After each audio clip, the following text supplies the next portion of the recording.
அனைவருக்கும் வணக்கம்.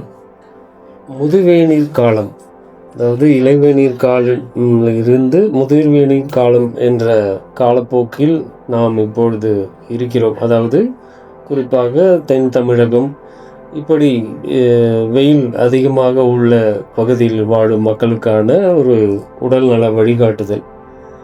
இந்த காலங்களில் பொதுவாக உடலில் வெப்பம் தேக்கமடைந்து அது சூடாக உடல் ஒரு இடர்பாட்டில் வெளிப்படுத்தும். இந்த காலங்களில் பொதுவாக இந்த அம்மை என்கின்ற ஒரு உடல் தகவமைத்து கொள்ளக்கூடிய ஒரு உடலின் வெளிப்பாடு அதிகமான நபர்களுக்கு ஏற்படுறது இயல்பு. இந்த அம்மை போடுறது அம்மை நோய் அப்படின்றத நோயாக பார்க்காம, இது ஒரு உடலில் ஏற்பட்டால் அந்த உடல் தன்னை தானாகவே ஒரு எதிர்ப்பாற்றலுக்கு மிக சிறப்பாக தயார்படுத்தி கொள்கிறது அப்படின்ற ஒரு பார்வையில் தான் இதை நம்ம பார்க்கணும். இது ஏதோ ஒரு கொள்ளை நோய் அப்படின்ற மாதிரி பார்வையில் இதை பார்க்கக்கூடாது.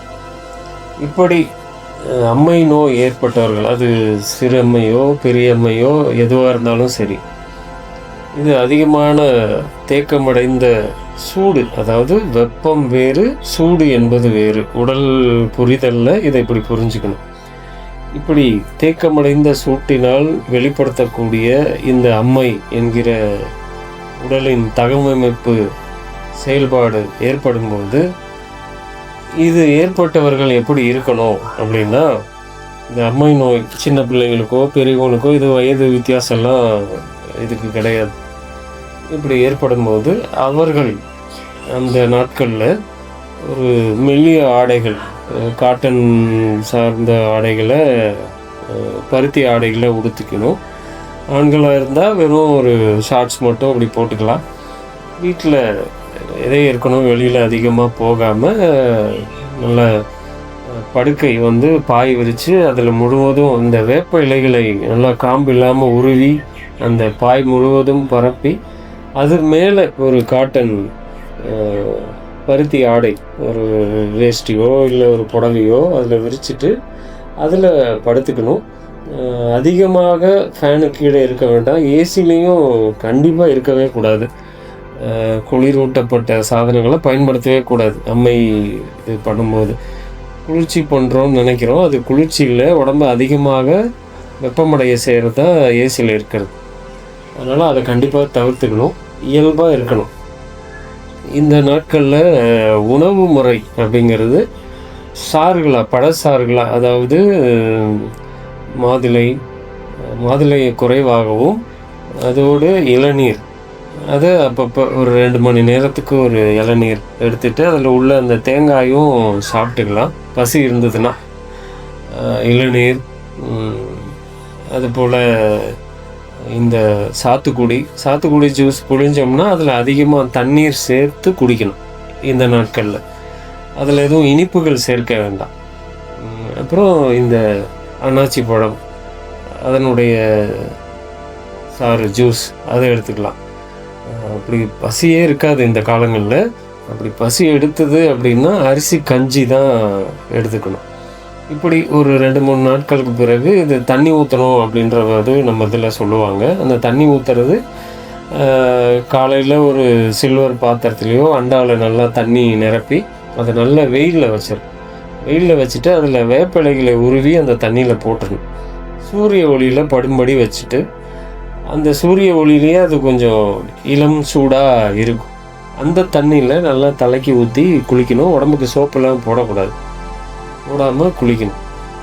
இந்த நாட்களில் தினமும் ஒரு வாரத்துக்கு தொடர்ந்து அதிகாலையில் வெறும் வயிற்றில் ஒரு 6 வேப்பிலை அரைச்சி அதை துவையல் பதத்துக்கு அரைச்சிட்டு அதில் 1/4 ஸ்பூனை விட குறைவாக மஞ்சள் தூள், நல்ல இயற்கையான மஞ்சள் தூள், அதையும் கலந்து அதை உருட்டி சின்ன நெல்லிக்காய் அளவு, அரை நெல்லிக்காய் இருக்கு இல்லையா, அந்த அளவு எடுத்து அதை வாயில் போட்டு விழுங்கணும். இதை 1 வாரம் தொடர்ந்து செய்யணும். இதை அந்த அம்மைக்கு உள்ளான நபர் மட்டும் இல்லாமல் அந்த வீட்டில் இருக்கிற மற்றவங்களும் இந்த 1 வாரத்திற்கு தொடர்ந்து எடுக்கணும் எல்லாருமே. ஏன்னா இது பொதுவாக இது சொல்லுவாங்க இல்லையா, ஒருத்தருக்கு வந்துருச்சுன்னா எல்லாருக்கும் அடுத்தடுத்து வரும். அப்போ வராமல் காப்பதற்கு வந்த நபர் கடைப்பிடிக்கணும், அவரோடு இருக்கக்கூடிய மற்றவங்களும் இதை எடுக்கணும். அதோடு அவரோடு இருக்கக்கூடிய நபர்கள் இந்த நாட்களில் 2 வேளையும் குளிக்கணும். காலை மாலை 2 வேளையும் குளிர்ந்த நீரில் நல்லா தலைக்கு குளிக்கணும். உடலை அந்த மிதமான வெப்பநிலையில் வச்சுக்கணும். அதிகமான சூடாகவும் ஆகாமல் மிதமான வெப்பநிலைன்றதே 2 வேளை குளிக்கிறதுல தான். ஏன்னா உடலுக்கு வெப்பம் மிக அடிப்படை, அது உடல் தகவமைச்சு. இந்த நாட்களில் சூடு அதிகமாகாமல் அதை தணிப்பதற்கான செயல்முறையில் கூட இருக்கிறவங்க இது செயல்படணும். இந்த அம்மை வெளிப்பாடு உள்ள நபர் இது போல் இந்த நாட்களில் 2 வேளையும் குளிக்கிற நிலையில் இருந்தால் அந்த அம்மையே ஏற்பட்டிருக்காது. அதுதான், அப்படி ஏற்பட்டிருந்தால் அது பெரிய குற்றம் அல்ல, அது நோயுமாக அதை கருதக்கூடாது. அது உடல் தன்னைத்தானே ஒரு எதிர்ப்பாற்றலுக்கு மிக சிறப்பாக தன்னை தகவமைக்கிறதுக்காக ஏற்படக்கூடிய ஒரு எதிர்ப்பாற்றலுடைய வெளிப்பாடு தான் அம்மை. இப்படி இந்த நாட்களில் இதை கையாளுங்க. மின்விசிறி கீழே அதிகமான, அதாவது ஒரு ஃபேனை 5ல் வச்சு ரொம்ப அதிகமான குளிர்ச்சி பண்ணுறேன் அப்படின்லாம் பண்ணாமல், சூழலோடு பொருந்திய நிலையில் மனதையும் வச்சுட்டு, இது ஒரு என் உடல் சிறப்பாக எதிர்பார்த்தலை தகவமைக்கிறதுக்காக ஏற்பட்ட ஒரு செயல்தான் இது, இதை நான் மனதார ஏற்றுக்கிறேன்ற மனநிலையில் இருக்கணும். இருந்து இதை சீர் செய்து கொண்டு, ஏன்னா அம்மைக்கு எந்த விதமான மருத்துவமும் பார்க்கக்கூடாது. அது தானாக தான் வரும், தானாகவே போயிடும், தானாக மட்டும்தான் சரியாகும். அந்த நேரங்களில் எந்த மருத்துவமோ மருந்துகளையோ எடுக்கவே கூடாது. எடுத்தாலும் அது எதுவும் அங்கே நடக்கவும் நடக்காது.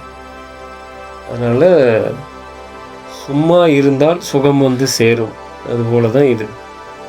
அந்த நாட்களில் தளர்வாக நல்ல ஓய்வில் இப்படி சொல்லப்பட்ட உணவு முறைகளை கையாண்டு அது மிக எளிமையாக உடலை உணர்ந்து கடந்து செல்ல முடியும். நலம் பெறுவோம், வளம் பெறுவோம்.